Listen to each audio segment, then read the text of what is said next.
What is up, everybody? Welcome to Heresy Financial. For those of you who are new to the channel, the definition of heresy is a belief or set of thoughts that is at odds with the mainstream or the commonly accepted philosophy. So that is why this channel is called Heresy Financial, because we discuss topics that are extremely at odds with the mainstream and with the standard typical thought process of how money works, how investing works, and how economics works. Now, today's topic is a fun one because we are discussing modern monetary theory. Now, modern monetary theory is one of these new economic subjects that is becoming more and more popular these days. It is especially being pushed by people on the far left, such as Alexandria Ocasio-Cortez and Bernie Sanders. The reason for this is because on the surface, it looks as if it's a theory that, if implemented properly, can provide almost an infinite level of funding for basically any government expenditures wanted. So what we are going to do today is take a deep dive. We're going to look into modern monetary theory, discuss what it is, what it isn't. We're going to look at some of the pros, some of the cons, some of the good parts, some of the flaws, and ultimately, I hope I'll be able to provide you some better education as to the future of our economic, monetary, and fiscal policy so that you can make better, educated decisions about what you can do with your money, knowing what is likely to unfold. Let's dive in. All right, for anybody who does not already have a basic understanding of what modern monetary theory is, I'm going to provide a quick overview of 6 points that summarize what MMT is all about, and I will provide a very basic outline on each of those 6 points on whether it is true, whether it is false, what it means, and what the implications are. After that, we'll do a little bit of a deep dive into the philosophy behind MMT, ultimately breaking down some of its fundamental flaws. All right, the first point that modern monetary theory makes is that the government spends money not based on it being able to issue debt first or raise taxes first. What the government does is it spends money first, and then it either issues debt or raises taxes in order to pay for its expenditures.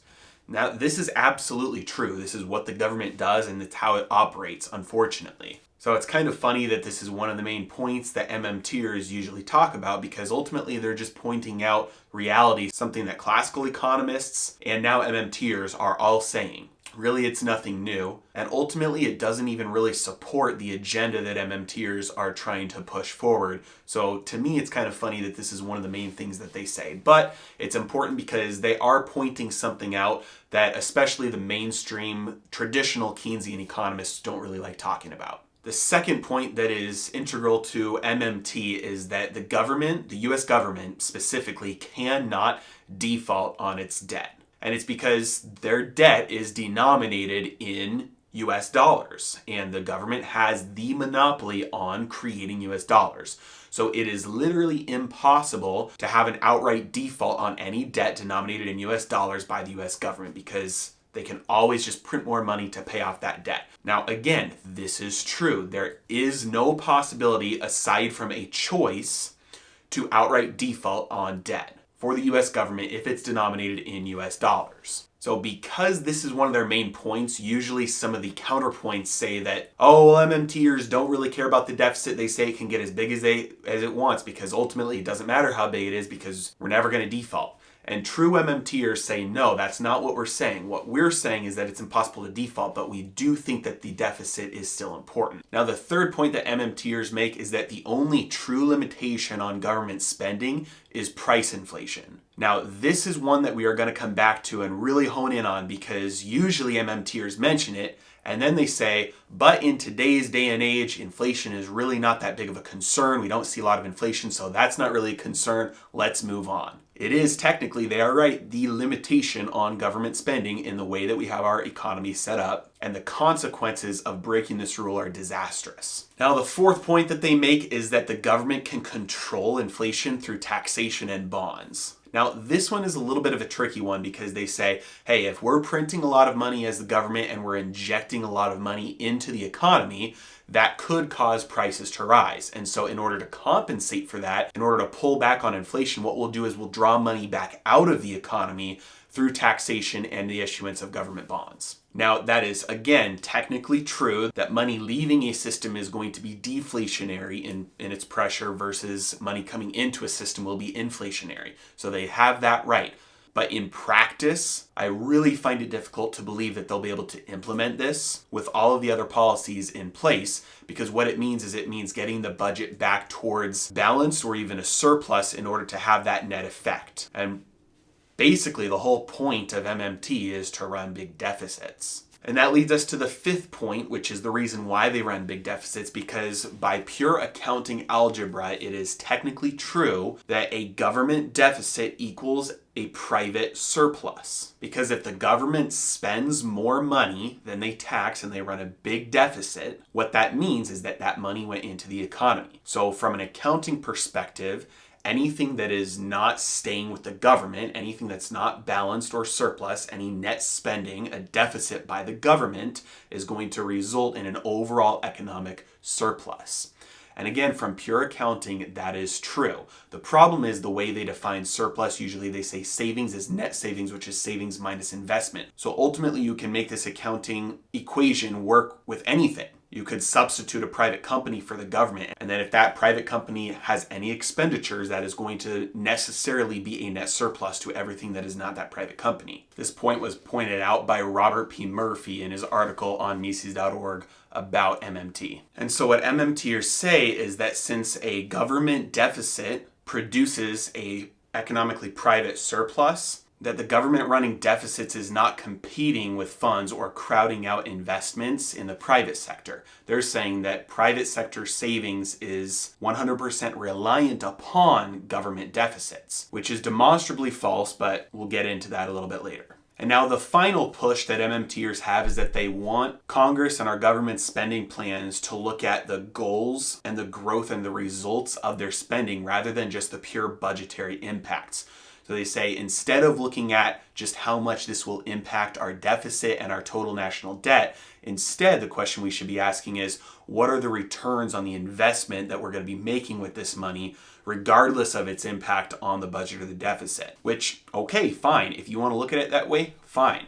And that is perfectly an acceptable thing to discuss. But as with all of these 6 points, like Yogi Berra pointed out, in theory, there is no difference between theory and practice, but in practice, there is. And that's really what I want to get into here in the rest of this video here. So that was a brief summary, and if that was a little bit too technical for you, hang in there, because we're going to dig into the philosophy of this and kind of point out some of the fundamental flaws that shows, hey, these points that they're trying to hammer home and talk about, ultimately they're either meant to confuse and distract from the actual nature of how reality works, or they're irrelevant. So we're going to look more at the underlying fundamental structure of how money and economies work. That way we'll show that their equations and their algebra and their accounting standards and their goal-oriented budgets instead of deficit-oriented budgets don't really matter that much. Because ultimately, MMT is just the explicit stating and encouragement of what is already implicitly in practice. Like we just saw in a lot of the points that I just listed off to you,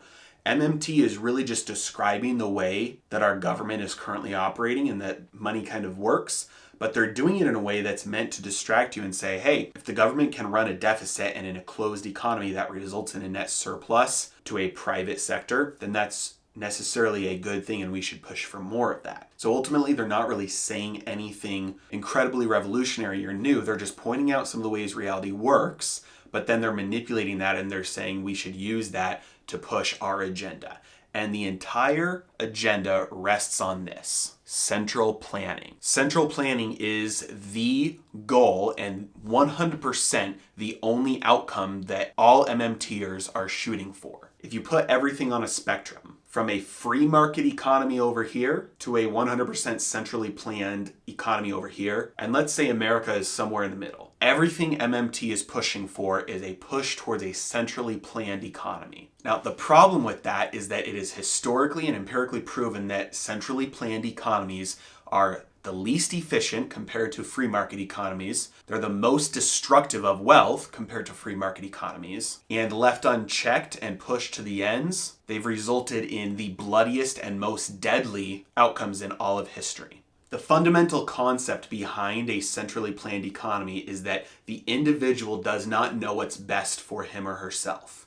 The state knows what's best for all individuals. That is the fundamental concept that underlies all central planning. You don't know, you are not smart enough to make an educated decision about what to do with your money in any area. The government, Uncle Sam, the central planners must make the decisions for everyone. This is why people who want MMT to be implemented usually criticize things like tax cuts because they believe the government is the only one who has the right to dictate where money goes in an economy. Tax cuts allow individuals to dictate what happens to their money, whereas inflationary spending for projects by the government pulls purchasing power from the individual and allows the government to decide what happens with that purchasing power rather than the individual. And they do have a point. It usually does result in equality. But it's just that everybody is usually equally devastatingly poor rather than having the opportunity to move up the ladder. And it doesn't completely eradicate inequality. Usually what it does is it just shifts the concentration of wealth and power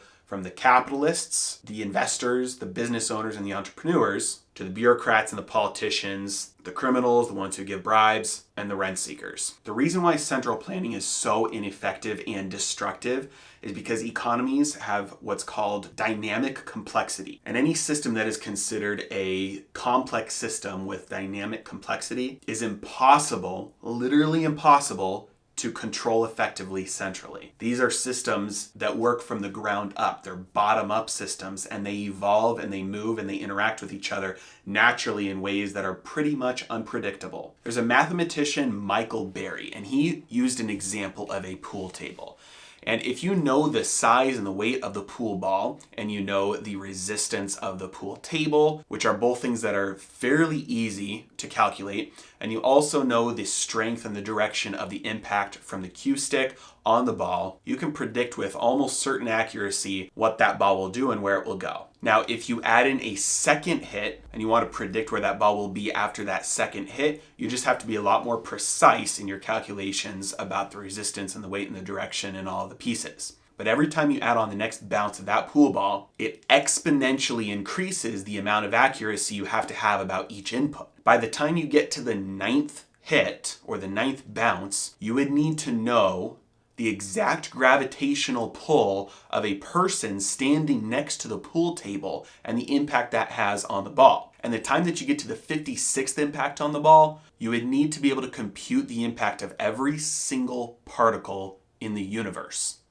A single electron on the other side of the universe in a different position than you calculated for would result in you having no ability to predict where the ball would end up after the 56th impact. Now, this is a system with one ball bouncing on a pool table. This is a system without personal choice or freedom to make decisions, especially irrational decisions. Similar types of experiments have been done that have led to the coining of the phrase the butterfly effect, where somebody tried to compute the results of weather by inputting weather factors such as temperature and wind and season. And once you include just a couple of different factors that affect the outcomes and allow for time to pass, it is literally impossible to predict the outcome. And these are just equations. So now when you take economies, which are interrelated systems of literally billions of people making both rational and irrational decisions, interacting with trade and money and investing and saving and delayed gratification, it would literally take more than infinite knowledge and correct decision making in order to be able to centrally plan effectively. And I've said this before, I'll say it a million times more, wealth is not a zero-sum game. Wealth can both be created and it can be destroyed. Now, left to its own devices, wealth is naturally created. Wealth grows. Technology improves. Production improves. Populations on the earth grow. Our standard of living today is massively and exponentially better than it was even a few generations ago. But just a few drops of poison can spoil the well. And just like the doctors who did autopsies on dead women's bodies in order to figure out what killed them right before they went and delivered babies, contaminating the mothers and in turn causing those new mothers to die as well, interventionists who do not think that they can do any harm usually do the most harm. And so when you try to centrally plan something that by nature is impossible to plan centrally effectively without causing harm and destruction, you're setting yourself up with a recipe for disaster. And the main reason that in an economy you cannot have centrally planned systems doing work as effectively and efficiently, let alone without destruction, is because of creative destruction, which was coined by Joseph Schumpeter in Capitalism, Socialism, and Democracy. He coined this phrase called creative destruction that basically means, hey, when something new comes out, it's going to replace something that is old. The invention of the car was an example of this. It put people out of work who relied on the horse and buggy industry. You destroyed an old technology that became useless and inefficient as soon as cars became more cost effective and just better all around it transportation. So there was a destruction of an industry and a destruction of jobs, but ultimately the creation of the car led to much more wealth and prosperity overall than the level of destruction that was caused by horse and buggies going out of business. Now, the problem with centrally planning things is that nobody knows what the next technology is that's going to be profitable and good for society. These things happen on small scales from the bottom up. They don't happen from the top down. And the more central planning that you have involved, the more subsidizing of failure you have. Now, before central banks came along, this creative destruction happened on a small scale. You'd have a local entrepreneur try and start a business. If it didn't work, it made the system overall stronger because the system had then decided what works and what doesn't, and only the strong survives. But as soon as central banks started becoming normal around the world, what you have is a system that subsidizes failure, especially economically through the banking system, and you have credit cycles. And now the creative destruction doesn't happen randomly all throughout the network. It happens all at once. And so you have a buildup and a subsidy of malinvestment and misallocation of funds, and then suddenly you have a big, massive drop, recession, depression, crash, all at once, where everything collapses that was being subsidized that shouldn't have existed in the first place. Another way to talk about it is the moral hazard that's caused by bank bailouts. As the Federal Reserve absorbed mortgage-backed securities, there was no pain and consequence for all of the malinvestment and misallocation of funds throughout the system. And so the same practices are allowed to continue because there was no correction. There was no recession. The recession is the cure for the malinvestment, and that wasn't allowed to happen. And so with MMT, you have a system that really wants to come in and wants to say, hey, we want to take the Federal Reserve and basically merge it with the federal government. We don't want to have this separation between the two anymore. We want the government to just be able to print money whenever it wants. That will make it much more efficient. We want to peg interest rates at 0 100% of the time. We don't want to have to issue bonds in between. We want to just print money whenever we want to spend it. And we will spend that money into our economy, and it will fund things like the Green New Deal, potentially pieces of Medicare for all, universal basic income, and a jobs guarantee. Now, the problem with this is that those are things that the free market is not actively searching for. And so right off the bat, you have a misallocation of funds. And a misallocation of funds on an economically wide scale as big as MMT proposes is going to result in a massive amount of malinvestment. And they say it won't crowd out investments in the private sector, but it absolutely will, because if you as an investor have the choice of a guaranteed project that is backed by the federal government that has a pretty much guaranteed return on your investment versus something else that is more speculative, that is just private and not backed by Uncle Sam, where are you going to put your money? So it will naturally divert funds, labor, and natural resources to places that the free market wouldn't have decided. And what that does, since the free market wouldn't have decided that, which is why the government is coming in and doing it in the first place, is that causes this malinvestment and misallocation of funds to blow up this creative destruction factor, and so that you have this massive bubble in all of these areas that the government is funneling all of the resources into that will eventually result in a bigger crash and destruction of wealth. A small scale example of this is Solyndra, the solar company that Obama shoveled tons and tons, billions of dollars into this company, touting it as one of the companies of the future, and after all of the subsidies, it still went bankrupt. Now, the last thing that I want to mention here is that deflation is the natural state of free market economies, not inflation and not price stability. Now, this flies in the face of the vast majority of traditional economists. This is something that goes in line with classical or Austrian economics, not Keynesian or neo-Keynesian or even MMT.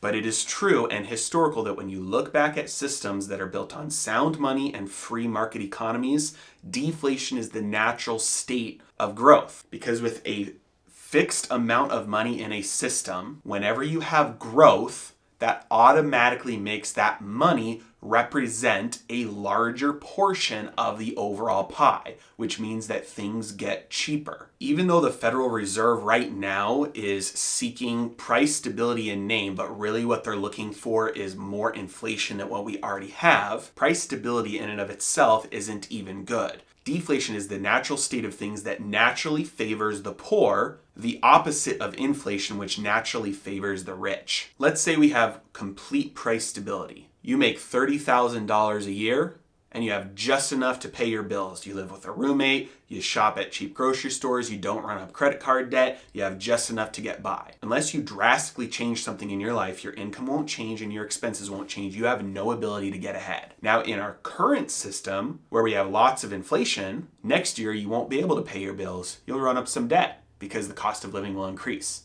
And the year after that, and the year after that, and the year after that. And eventually, 5, 10, 20 years from now, wages, which are lagging in terms of prices that are impacted by inflation, will eventually be affected, but you'll be so far behind you won't catch up. In a system with price stability, that $30,000 will never change and you'll continue to be able to afford life, but you'll never get ahead. In a system with deflation, however, your $30,000 is enough to pay your bills this year, and next year, it's enough for you to put a little bit away. And the year after that, you can put away a little bit more. And now that money that you're putting away next year is going to be worth more.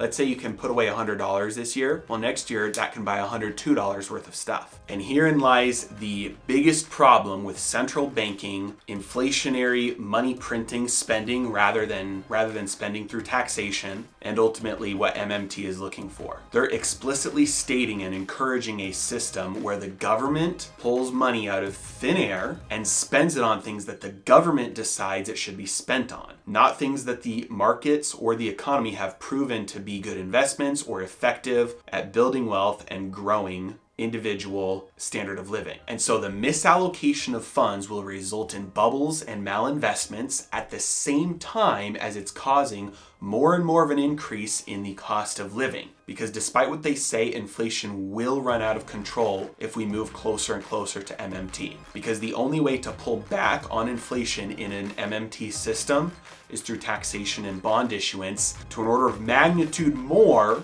than the money printing, than the money injected in. You have to pull out more than you injected in addition to making up for the past. And the austerity that would be required by a government that is hooked on MMT, come on, really think that's possible? So at the same time as the government is pulling resources and forcing them into unproductive sectors of the economy and destructively controlling what happens with resources, wealth, and money, they're at the same time causing a bigger and a bigger disadvantage to those who are poor and those who are not well off. Because inflation is the biggest thing that hurts and impacts poor people versus how inflation helps the rich. So that's my take on MMT. I hope you learned something. Again, I know it was more of a philosophical dismantling and deconstruction about the concepts and why it won't work overall. Didn't necessarily go through it point by point, look at the equations and their algebra and their accounting methods, because ultimately those things are just distractions and they don't really matter. MMT is kind of the next step in what we're looking at politically and where our government is going. I do think we'll experience more and more of what they're pushing for and what they want the government to implement. I don't think it's going to be helpful though. So again, I hope you learned something. Really appreciate it. Thank you so much for watching. If you did, please hit that like button for the YouTube algorithms. I really appreciate all of you. You guys have a great day.